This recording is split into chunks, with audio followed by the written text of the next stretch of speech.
Hello there, Sunstar subscribers. This is a quick Q&A to answer some questions that were posed recently on the Sunstar subscriber page on Facebook, and been having a little trouble with the video, so now it's all fixed, and here we go.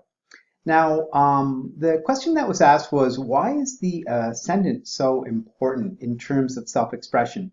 And the best, simplest answer is that the ascendant or rising sign is the front door of the chart. It can also be interpreted as your face, the way you meet the world, your style, your mode of self-expression, style, and your face, but not strictly in a literal sense necessarily. When we start to speak of style, it's the whole way you present yourself, the way you move. And it's quite amazing how each sign will very distinctly reveal that. For example, if you have an Aries rising sign, you'll be more forthright. Taurus will be a bit more slow and sure. Gemini, very communicative.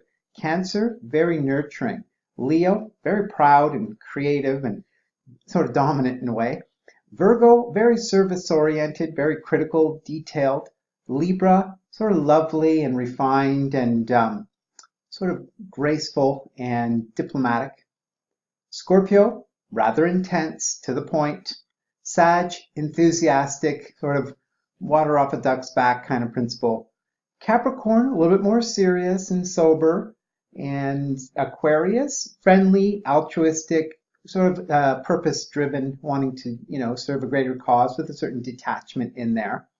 Pisces, sort of dreamy and very influential, by the way, but can be also very influenced.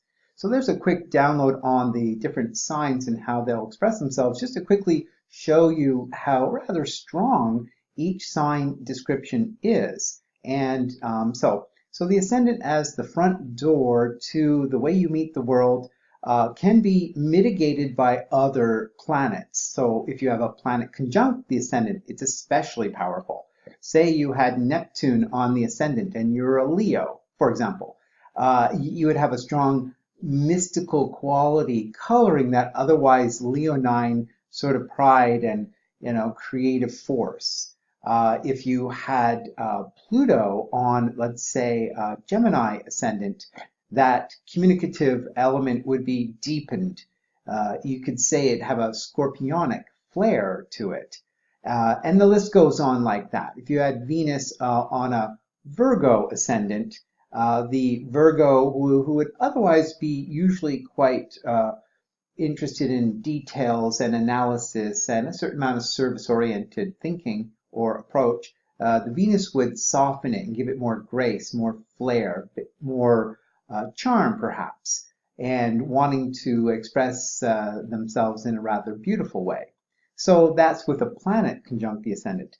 Now, if you have a planet in another aspect, whether it's an opposition or a square, they all will have influence, although it's not always evident, just by the way. So I'm just sort of adding a few layers here so you get a bit of extra distinction to the principle of the front door of the chart. But before we go on, and I'll tell you just a few more points about that. It's the fact that say you were whatever ascendant it is, whatever sign, you can divide each sign into 3 10-degree categories. And each one is called a decant. So the first decant of Aries is owned by Aries, and the next decant, which is 10 degrees, so it's 1 to 10 degrees, you might say, for Aries. Then it's 10 to 20 degrees for the Leo decant, which is the next fire sign in order. So if Aries is the first sign, Leo is the 5th. They're in order. Then the next fire sign is Sagittarius. So that would be the 3rd decant. So if the sign of Aries has 3 decants, each 10 degrees each, and the first is owned by the sign in question, the next one, the next fire sign in that order. So if it was a Sagittarius ascendant, it would go Sagittarius is the first 10 degrees, then Aries, then Leo. See? So you just got to know which 3 signs are of that element, and then you can divide it that way. So the main point there is that you say you're a Leo rising sign, and the ascendant just so happens to be in the third decant, from 20 to 30, you would have an Aries decant coloring the Leo. And that would add that much more pointedness, that much more assertion. If it was Sag, it would be just a little bit more fun and sort of playful and sort of humorous and sort of lighthearted, shall we say. That would be an example, okay? So you get a coloration with the decant. Now you can actually divide the sign by, each sign is 30 degrees, and if you divide it by 12, you create 12 dwads. They're called dwads, D-W-A-D or D-U-A-D. There's two kind of spellings, but duad, some people would say, but generally they're referred to as dwad. Kind of a funny term, Arabic actually, but anyway, so that's why duad is probably more accurate, funny enough.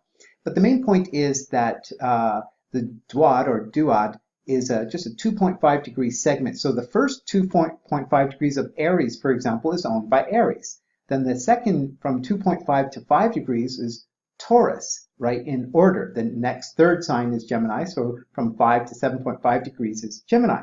So what you're getting here is a quick distinction. So I'm adding a little bit more than you might have bargained for, but that's how astrology works, and it gives you a quick example of the holism of the chart. So in other words, the whole zodiac is within every sign. So you have a 360 degrees circle divided by 12 equals 30 degrees. You have all three of the signs within that element within the sign, but even moreover, you have every sign in the zodiac in that sign. That's what they mean by, that's the principle of fractals, by the way, and it's a principle of holism. So when you understand that, you go, wow, cool. So what is the sign on my ascendant? What is the decant? What is the dwad? And is there a planet by any chance conjunct the ascendant exactly at that degree? Is there a planet that's in aspect to the ascendant, but by square or opposition, trine, whatever the aspect may be? And there's minor aspects. We'll go into that another time. But then each point colors it a little bit. And so you start to go, wow, this starts getting complex, right? Yes, it does. You start to get layers. And so, and of course, that's not the end of the story. Every chart has to be seen in its whole to really understand what you're looking at. But just getting back to it full circle now, that ascendant is your way of meeting the world, your approach, your style. It can be described as your style of self-expression. It's often people will interpret a person's sign on the ascendant by looking at them, seeing in their face, literally. It's linked to the sign of Aries because, by the way, in the natural zodiac, where Aries is the first sign of the zodiac, by the way, it's the first sign, and Taurus is the second, Gemini the third. If you were to just depict what's called the base chart, the natural zodiac, that means 0 Aries would rule the ascendant. So the ascendant, but what happens, by the way, is that because the Earth turns on its axis in 24 hours, every sign spends just a couple of hours on the ascendant, and of course, about every 4 minutes, it changes 1 degree. All right, so you get this interesting theme of every not only sign, but every decant, of course, and every dwad, of course, would complete a cycle in 1 day. So that's why we need to know the time of birth and the place, etc. So that's why the ascendant is important. It's your mode, your style, your mode of approach, your theme of your self-expression, which, by the way, carries all the combined energy of all the other planets. And so that's where you can really get into a deeper understanding of the complexity behind it and why astrology is not pat. No two Virgo rising signs are exactly the same, but there are surprising similarities as though they come from the same country and have the same sort of similar accent. But then if they had different decants, it would be sort of a bit regional. So these are just examples, but I'm sure you follow the point. And you get these layers. So it'd be interesting to discover what yours is. And I bet most people haven't thought about that. They know what their rising sign is often, but they certainly don't know what their decant and dwad is, and they don't know what the planets that might be aspecting the ascendant is, and what does that all mean. And that's what astrology is about. So I hope you enjoyed that little clip, and I'll tell you I'm going to bring attention to another one in a few minutes. And so will just bring your questions to me on the Facebook group, and I'll just answer them like this every now and then. Okay? Thanks for being here.